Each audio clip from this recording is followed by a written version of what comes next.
Hello everybody, this is Connor at BoatsDon'tSink here with another Shadowverse Evolve deck profile.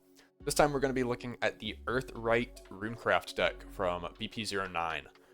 This is definitely one of the most anticipated decks out of the set leading up to it. Definitely I think what most people would put as probably the strongest deck out of the set or in this format. Although it did not win the World Finals, it did have 2 in the top 4. And I believe even more in the top 8. So even coming out of Worlds, I think it's definitely still near the top of a lot of people's lists. I expect to see a ton of people playing it for Summerfest, both in the BP09 and continuing into the BP10 formats. This deck stays quite powerful, enough so that in Japan it did actually have to get a card restricted to 1. We have no idea if we're going to see that in English or not. Potentially not with the accelerated schedule we'll be going into, but we'll just have to wait and see on that. As usual, before we jump into the deck list, just a reminder that this is meant to be a starting point, not super optimized or teched out. This deck has a lot of options, a lot of things you can sort of swap in and out here, change numbers, things like that. So play around with it, figure out what you like best, what works best for your meta, and go from there. So taking a look at the deck list here, first thing you'll notice, obviously, a ton of amulets. We are playing Earth Rite, so we're going to be needing amulets with the stack keyword so that we can build up counters to spend on our Earth Rite effects. And we don't actually have like an insane number of cards that are going to be using Earth Rite effects in this deck. It's like 15, I believe. But a lot of them are going to want either multiple stacks to be spent, or we're going to be like recurring them quite often and needing to use their abilities over and over again. So we have a total of 18 stack amulets here that we can spend throughout the game, in addition to 6 followers that make magic sediments, which are also just token stack amulets. Otherwise, you're going to notice a lot of older cards, just because like a lot of the good amulets that we got are from some of the early sets, just sort of rounded out by like 3 or 4 new cards from recent sets that are our big like power plays that upgraded the deck. Evo deck is pretty simple. Biggest thing you can change here, like obviously we're playing 2 Medusa, so 2 Evo. 3 Caradwin Evo is basically mandatory. The Rabbit Mage and Ancient Alchemist numbers can kind of swap back and forth just depending on what you want. It's pretty unlikely from my experience that you'll actually evolve 3 Ancient Alchemists in a game without just outright winning. But at the same time, the 3rd Rabbit Mage is also not super frequent, and you do have ways to recur Ancient Alchemist a bit easier than Rabbit Mage, so play around with those numbers. Some lists will play even just other followers that do evolve as like a 1 of Evo over the 3rd Ancient Alchemist, so play around with that. If you'd like to see this on the Decklog website, you can use the code in the bottom right. That's going to be 5N3G4. You can use the link in the description. So as I said, we have 18 amulets here, all of which have stack 20 followers. 15 of them have Earth Rite abilities. The others are... actually, maybe it is more than 15. No, Alright, Rabbit Mage does not have Earth Rite. So yeah, 15 of them. The other 5 are the Medusas and the Rabbit Mages. He gives us sediments, but he doesn't actually spend any, which is pretty useful. And then 2 spells, just 2 Angelic Barrage. That is very much a BP09 kind of meta call thing, because the other big deck out of the set is, of course, the Vampire Abyss deck, which has the Forest Bat tokens, which we'll look at. So Angelic Barrage as our spell there is great. Alternatively, you could play like Golem Rampage. We do make a handful of Golem tokens. So if you're not as worried about the bats and you want something a little bigger as like a sweeper spell, you can play Golem Rampage. Curve is fairly low. Almost everything costs 3 or less. The only 4-drop we're playing is Medusa. Only 5-drop we're playing is Faust. However, the deck still scales quite well into the late game because of things like Riley being able to pay 6 to come back out of Cemetery, which means we essentially have 6 drops. Ancient Alchemist is 3+3 to Evo, and then 1 to play each Golem, which makes it essentially like a 7 or 8 drop to actually start like doing things in 1 turn. So while we do have a very low curve that can make us consistent in the early game, we also have powerful plays that extend into the late game and help us out quite a bit there. Looking at our individual cards, first up we have Beast-Faced Mage. So this is a new 1-drop 2/2 Goblin stats from BP09. Earth Rite, you can engage it and use a stack to deal 2 damage to an enemy follower on the field. This is in a similar vein to Bellringer Angel, just a very good way to early game be able to remove some aggressive followers, especially against Sword and the Vampire deck, which are 2 of the biggest things you'll have to play against outside of the mirror matches. It'd be really good, especially if you go first. You either play an Amulet turn 1 this turn 2, or Beast-Faced Mage turn 1, and then an Amulet turn 2, and it gives you just pretty cheap removal, since you're still going to have a Goblin, and you're still going to have like whatever effect the Amulet gave you from playing it.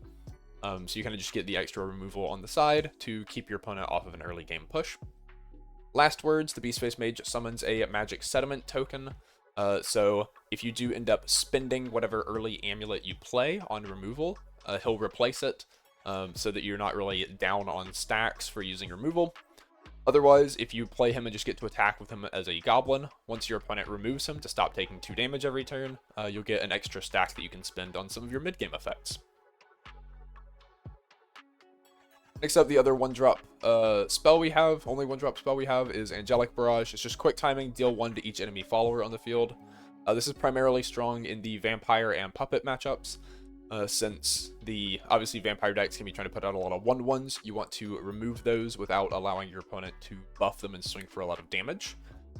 Generally, Angelic Barrage, as opposed to like slow timing cards that you'd play on your own turn, you'll want to wait until your opponent actually gets a lot of bats on the field and then plays like Last Daylight or something and swings with them. You do have to worry about Precious Bloodfangs being able to buff their defense. So kind of weigh that as you will. Sometimes it can be more beneficial to, clear out like 2 bats or whatever that your opponent just has sitting around on board before they get to do anything. The puppets, you want to be using these for Victorias primarily. The puppet deck is a bit different this set than it was last set, so it's not going to be focusing as much on the big Anastasia turns, I don't think. It's still going to have them, but it has a new, very powerful like combo kill turn with Noah using the new Paula Evo that can put followers from your field back into your EX area, where they can just like play 2 Victorias, storm for 10, and then Paula Evo, put them back in the EX, and then push them up again and storm for 10 again. Having Angelic Barrage to be able to pop like double Victoria can be very, very good for stopping that combo. The other nice thing about Angelic Barrage is that it is searchable off of Medusa to set up for sort of those late game turns, where you might want it to stop a lot of storm damage, especially against puppets. The alternative, like I said, is just going to be Golem Rampage, which is 2 cost, sack a Golem, deal 3 to each enemy follower and enemy leader, which can be very good for like closing out games or clearing out bigger boards like Sword. It just costs a little more, and it requires you to have a Golem on your field, which can be a little difficult to do sometimes early, since your only ways that you're making Golems are a 2 cost Amulet and 3 cost Follower. Moving into our 1 cost amulets here, we're playing 9 of them. First up is 3 Gingerbread House. This is just fanfare, give your leader +3 defense. This is the only heal we have, and it is rather important in terms of staying alive against decks like Sword, or staying alive against decks like Vampires. Playing 3 of these in a game is actually easier than you would think. To get the 9 total heal, put us at basically 29 starting defense. Things like Faust are going to be very consistent at just getting these out for us. This is also actually the card that got restricted in Japanese. In Japan, they can only play 1 copy of Gingerbread House. That I think is still limited to 1. I know some stuff got unrestricted recently in Japan. I want to say Gingerbread House is still limited to 1 though. So take advantage of this while we can. The heal is a lot more powerful than you would expect it to be. Next up, we play 3 copies of Teachings of Creation. This one just fanfare, draw a card. This is a really good turn 1 in like slower matchups where you're not going to need removal or heal, or like to put a Beast-Faced Mage down. It just lets you draw a card, cantrip. You basically get a stack and get to keep playing the game. And our other amulet is very similar vein, Witch's Cauldron. Look at top 4 cards of your deck. You may reveal a card with Earth Rite from among them. Add it to your hand, put the rest on the bottom in any order. As I said, we played 15 cards with Earth Rite. It's just a playset of each of these followers. Beastface Mage, obviously not the most important thing to grab here, since it is a card we primarily want to be playing on the early turns. But Ancient Alchemist and Riley are our 2 finishers, and Caradwin and Faust are our 2 important sort of mid-game setup cards. So this basically finds us cards for like any part of the game that are good. And with 15, it's not super likely that you miss on this effect, though it will happen sometimes. Moving into our 2-drops, we have 3 copies of Rabbit Mage. This is a 2-cost 2/1 fanfare summon a magic sediment. So again, that's just a token stack, which helps you, if you're curving out, ideally you want to be hitting like 3 and 4 stacks as quickly as possible for your Caradwin Evos, since they're going to spend a lot of them. And this lets you get 1 while also putting a body on the board. Rabbit Mage evolves for 1 into a 3/2. Decent offensive stat line. On evolve, look at top 4. You may reveal a card with Earth Rite from among them, add it to your hand, put the rest on bottom. So it's just exactly Witch's Cauldron again. And again, you can find you cards for pretty much any point of the game. So very helpful card to sort of put pressure on your opponent with a 3/2 and also set up at the same time, since you'll get a stack and a card to spend the stack. Our 2-cost amulets, we have Red Hot Ritual. So this is from set 2. It's a 2-cost fanfare. Select an enemy follower and deal it 3 damage. This is pretty good rate. 2-cost deal 3 is kind of what you would expect out of a spell anyway. A lot of the 2-cost spells are deal 2 or deal like 3 or conditionally 4 or somewhere in that range. So we lose the ability to deal 4 here, but we do get a stack, which again helps us sort of set up our mid game, which is where this deck is really going to shine. This card is better than your Beastface Mage at answering a lot of like 3-cost, 4-cost cards, which is nice because it lets you trade positive on play points. So things like Queen Hemera and even Sword Flash Panther are both 4/3s. Orcus Evo's a 3/3, Dublame's a 3/3. There's a lot of just like 3/3s, 4/3s, things like that you can clear out with this. Or even just using it to answer like a 2/2 that's, being problematic or anything like that.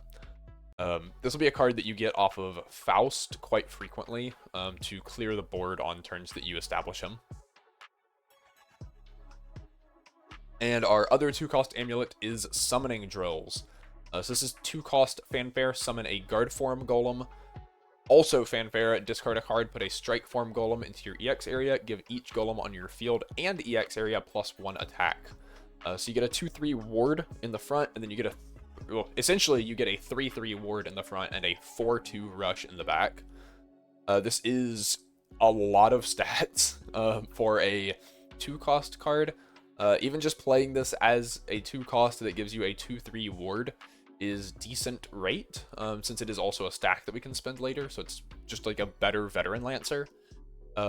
But when you start discarding, right, and now you get a 2-cost 3/3 ward that also comes with a 4/2 rush in the back, very, very play point efficient, a lot of stat numbers.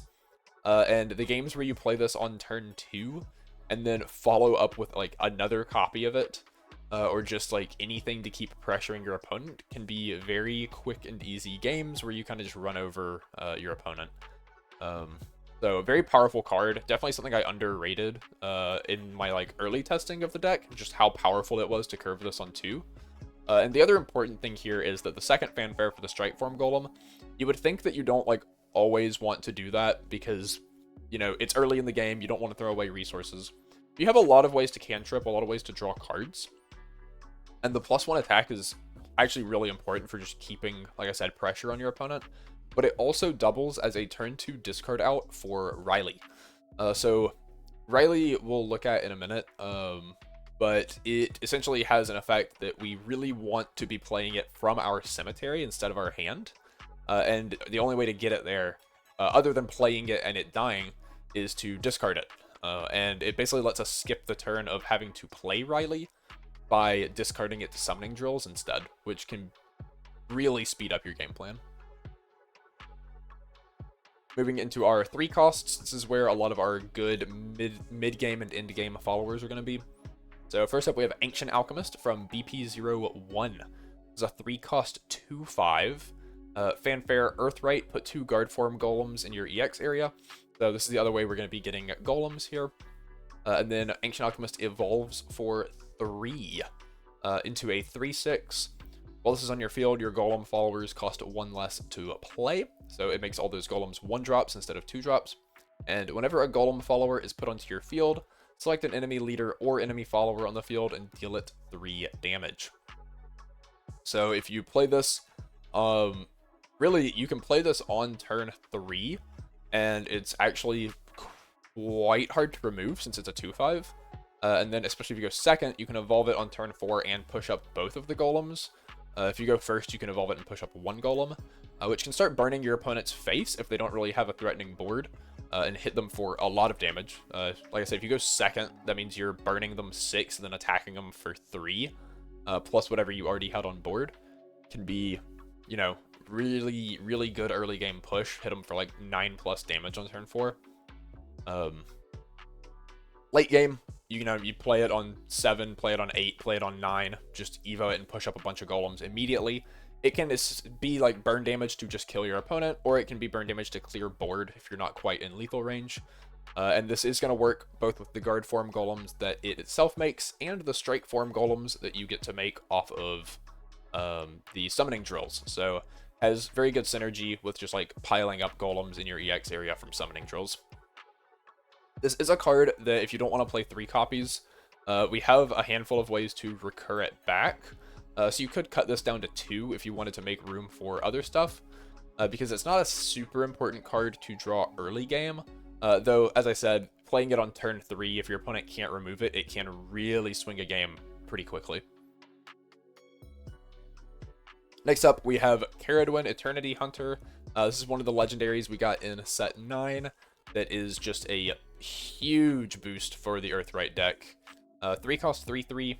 Fanfare Earth Rite, put an instant poison token into your EX area. So instant poison is a 2 cost spell. Select an enemy follower, deal it 4 damage, and then deal 2 to its leader. So very efficient, like playpoint efficient removal. As I said earlier, normally 2 playpoints is going to get you 3 or conditional 4. This is always 4 and 2 to the face, which is going to also help you sort of chip your opponent down, get them in range of your Ancient Alchemist Burns or Riley Storm to be able to close out the game. Caradwin also evolves for 1 into a 4/4. On evolve, Earth Rite, put an Eternal Potion token into your EX area. So Eternal Potion is another 2 cost spell. Select a Runecraft follower that costs 3 or less in your cemetery and summon it. Give it Rush, and then at the start of your end phase, destroy it. So you don't get to keep whatever you're bringing back, but you do get its fanfare effect, and then you do get to rush in with it to sort of trade with something, and then it's just going to go straight back to your cemetery. The other effect on Caradwin here is while this is on your field, the first Forbidden Trait token you play each turn costs 2 less. Forbidden Trait tokens are the 2 spells. So once you evolve Caradwin, you can either play the removal spell for free, or you can play the reanimation spell for free, just kind of depending on what you need on that particular turn. The other one you can either, you know, pay 2 for, or you can save it for another turn. If your Caradwin lives, you'll get to play it for free that turn. Or even if your Caradwin dies, you can just pay 2 for it when it's beneficial for you. The main card that we're going to want to be bringing back off of Eternal Potion, sometimes you'll actually just use this to bring back another Caradwin, and either get another poison, or even evolve the Caradwin you bring back to just loop your Eternal Potions as long as you have Caradwin evos left. But the main card that makes this Eternal Potion really busted is Riley Hydro Shaman. So she's a 3 cost 3/4 from set 7. Fanfare Earth Rite, choose one of the following. However, if this was put onto the field from the cemetery, you choose up to 3 instead. Option 1, deal 5 damage to an enemy follower. Option 2, give this +3 attack. Option 3, draw 2 cards. So if you play this just from your hand on like turn 3, you can either remove an enemy follower or you can draw 2 cards to help keep setting up. But if you play this off of the Eternal Potion, which you might be playing for 0, if you discard Riley on turn 2 to a summoning drills, you can actually just like turn 4 or whatever, play the carrot when Evo it, and then Eternal Potion for 0, bring back the Riley that you discarded, remove an enemy follower, draw 2 cards, and then you have a 6/4 rush that you can send to remove another follower. So for 0 extra play points on top of your 4/4, you got double removal and draw 2, which is really efficient for 0.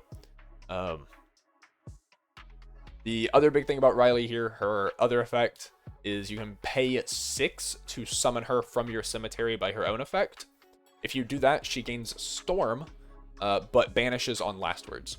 So she doesn't banish if you bring her back off of Eternal Potion, which means you can just sort of keep looping the same copy over and over again on Eternal Potions. And then once you're out of Eternal Potions, you can pay 6, bring it. That will also trigger the get all 3 modes, which means you now have a 6/4 Storm that cleared a ward on Fanfare, since you got to deal 5 damage, and also drew you 2 cards again. And drawing 2 cards off of Riley over and over again is one of the reasons this deck is so powerful, because you just never run out of good plays to make once you start drawing 2 extra cards every turn. Looking at our last couple amulets here, as our 3-drops, we have 2 copies of Mirror of Truth. Fanfare, select an Alchemist follower that costs 3 or less in your cemetery and summon it. And if you're unaware, before you freak out, unfortunately, Riley is a mage, not an alchemist. So we can't actually bring Riley back off of this. That would certainly be the thing that breaks the deck open. Instead, we're going to be looking at bringing back either Ancient Alchemist or Caradwin. This can be a good way to, previously, before Mirror of Truth existed, playing Ancient Alchemist on turn 3 was kind of risky, because if your opponent ended up hitting it with an Ivy Spell Bomb or a Serpent Wrath or something, you just lost one of your win conditions. Now that we have Mirror of Truth, playing an Ancient Alchemist early and having it die without much payoff is fine, because we can just play Mirror of Truth later in the game to bring it back, give it another shot. Otherwise, you can use this to bring your Caradwins back permanently, since they're not going to die like the Eternal Potions do, and get more poisons to removal, burn your opponent, get more potions to bring back more Rileys to just sort of keep playing the game. So very powerful card. I have 2 in this list. A lot of lists you might only see 1 copy. This card is very dead if you don't already have one of these 2 specific cards in your cemetery, since they are the only 2 alchemists in the deck that you can get off of this. The only other one we play is a 5-drop. So some lists will play 1 just so they don't clog on this card early. I think you can do either there. Either one is fine. The last amulet we play is Price of Magic. This is another one. I've only got 1 in this list. You could play 2 of this if you wanted, if you value the removal effect a little more. It's Fanfare, select an enemy follower with 4 defense or less on the field, and banish it. So good removal. It's a little higher cost than some of our other essentially 4 damage removal, but it banishes, which is quite relevant. If you're playing the mirror match, you can banish your opponent's Riley if they have to hard play it to get it into cemetery, and that just eliminates their card advantage engine and finisher all at once, and they have to find another copy. Against vampires, you can also banish their Vanya if they play it in Evo on turn 4, or even turn 3 going second. Banishing Vanya is pretty good because they do have effects that both A, need 5 vampires in their cemetery, and B, need a card with Vanya in name in cemetery. So if you can delay that a little bit, it can be a lot harder for them to get their Gift for Bloodkin package going. Our 4-drop, we play Sweet Tooth Medusa. This card just continues to be one of the most broken Runecraft cards in existence. 4 cost 3/4. Fanfare, search your deck for a card that costs 2 or less, reveal it, add it to your hand, and then shuffle. Generally, you will either be searching for Angelic Barrage, or Red Hot Ritual, or Summoning Drills. Basically a way to keep removing more things, or you're just grabbing a way to set up a kill turn with your Ancient Alchemist. The other effect here is that whenever an enemy follower is put from field to cemetery during your turn, you get to summon a Serpent. This is 0/1 with Bane. The important part of the Serpent is that Sweet Tooth Medusa's Evo, which it does for 2 play points. 4/5, you have an effect, Quick Timing. You can bury 2 cards named Serpent. The next card you play this turn costs 2 less. This can let you play whatever amulet you searched, or the Angelic Barrage or whatever. You get to play it for free. Which can be very, very good, just helping you set up quite quickly. She also has the On Evolve effect. Select up to 2 enemy followers on the field and deal 5 damage divided between them. So this lets you play her, search, Evo. If you can split the 5 damage and kill 2 things with it, then you're going to immediately get the 2 serpents, be able to play another card for free. If you play like Red Hot Ritual or something, you get to clear a 3rd guy. You can swing with the Medusa to clear a 4th guy, which gives you 2 more serpents. You get to play another card for free. Just lets you play like an insane number of like play points worth of cards in one turn, and get a lot of value out of it. So very powerful mid-game card that helps us sort of set up and transition into some of our finishers. It's also a 4/5 if you just like leave it on board and get to swing with it. And the last follower that we have here is Faust Truthseeker. This is the other legendary from BP09. They really gave Earth Rite a lot of love this set. He's a 5-cost 4/4. Fanfare, search your deck for up to 2 Earth Sigil amulets that cost a total of 4 or less. Put them in your EX area, shuffle. They cost 0 to play this turn. Well, all of our Earth Sigil amulets are 1, 2, or 3 drops, so you can get like a 2 plus a 2, or you can get a 1 plus a 2, or you can get a 1 plus a 3. You can get a 1 plus a 1 if it's really what you need, if you need to like dig for cards off of like Cauldrons and Teachings of Creation. So you get a lot of value off of this. If you need to clear your opponent's board, you can just get like double Red Hot Ritual. If you're already sort of in a good tempo position and you just want to make a ton of like valuable board, you can get summoning, like double summoning drills off of this, which is going to give you a 4/4 and a 4/3 and a 3/3 guard form in the front, and then it's going to give you a 5/2 and a 4/2 in the back, which is a lot of stats. It's a ton of stats, and can set up for really good Ancient Alchemist turns. Otherwise, you can just get like a piece of removal and a Witch's Cauldron, or you can get a Mirror of Truth to play Faust, and then like, so say turn 4, right? You play Caradwin, Evo, do all the stuff, reanimate Riley, get a bunch of card advantage, and then your opponent kills your Caradwin. Well, then on turn 5, you can play Faust, Mirror of Truth, get the Caradwin back. If you went second, you can do this turn 5, then Evo point the Caradwin, you know, spend the potion again, get the Riley back again, just sort of do it again.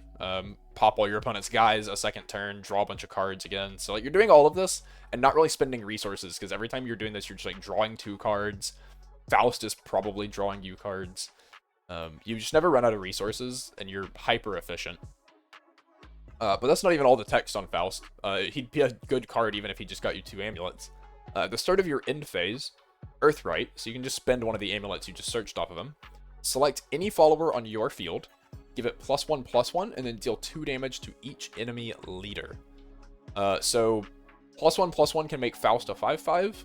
Alternatively, you can like buff your Caradwin if you still have one around. You can buff a like Medusa, or you can even just start buffing like a Beast-Faced Mage and like sort of spread your stats wider. Where you put the buff is really just going to depend on like what removal your opponent has. If you're playing the Mirror, like maybe you want to buff Faust to 5 so that like Price of Magic can't banish him, but at the same time 5 still dies to Riley, so maybe you want to buff your Medusa to from 4/5 up to 5/6. That way Riley can't kill your Medusa as easily.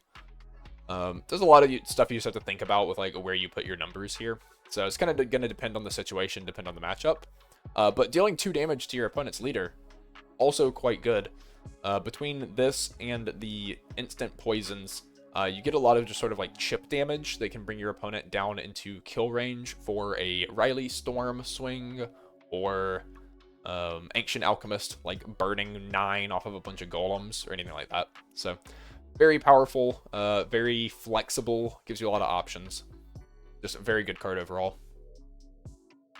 Looking at the deck as a whole, we got a lot of pros here. We have a ton of efficient card advantage engines, a bunch of our cheap amulets cantrip, our 2-cost follower cantrips, our Caradwin is going to let us reanimate stuff by giving us 2 tokens for essentially free. Riley draws us 2 cards every time she comes in, so we're just drawing cards left and right. Sweet Tooth Medusa searches us a card, Faust searches us 2 cards. It's just insane card advantage. We have a powerful removal suite as well. Angelic Barrage, Red Hot Ritual. Summoning Drills technically gives us a rush dude. Beast Face Mage's damage. Ancient Alchemist damage can go to followers if it has to. Caradwen gives us a removal spell. Riley's a removal. Price of Magic, Sweet Tooth Medusa Evo is removal. So almost like half of our deck or more is just removal, which means we're pressuring our opponent, drawing a bunch of cards, and keeping them off board. We have a lot of sources of burn damage to just sort of chip our opponent down throughout the game. The instant poisons, the Faust burns, things like that. And then we also have a lot of recursive threats to end the game. Because we can just sort of Mirror of Truth our Ancient Alchemists back, or we can pay 6 to get our Rileys back. Even once our opponent has removed our threats once, they still just keep coming back as threats.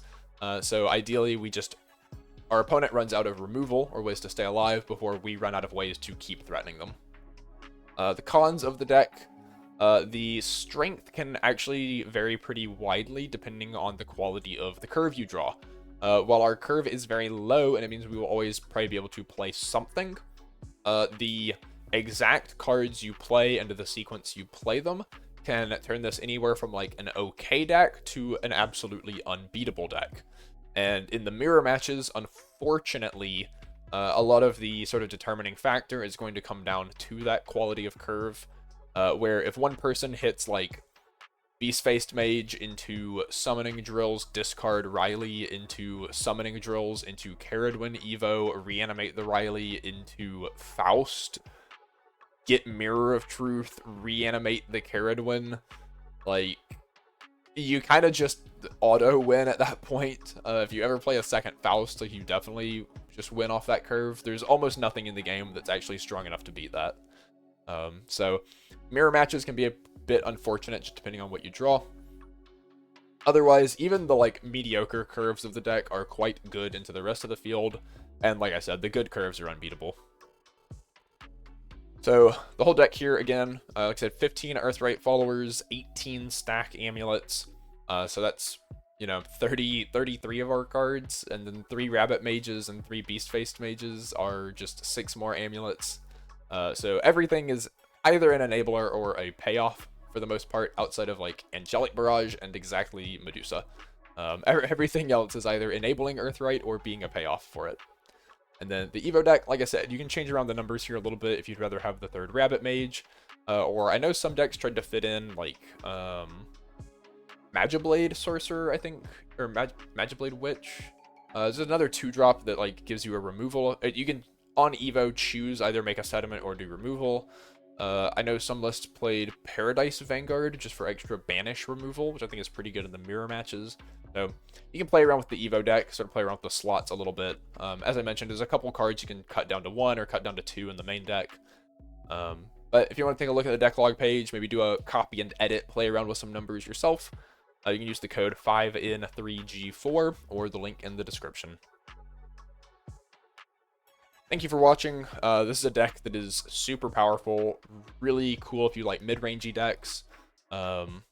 Just like those sort of grindy card advantage, lots of burn damage. Really strong deck. You should definitely check this one out. I think you'd really enjoy playing it. Otherwise, like I said, thanks for watching. We'll have some more deck profiles out soon. Obviously, like Vampire, Sword, maybe some other fun stuff to look at. Until then, should be some videos on the screen you can check out. Otherwise, I'll see you later.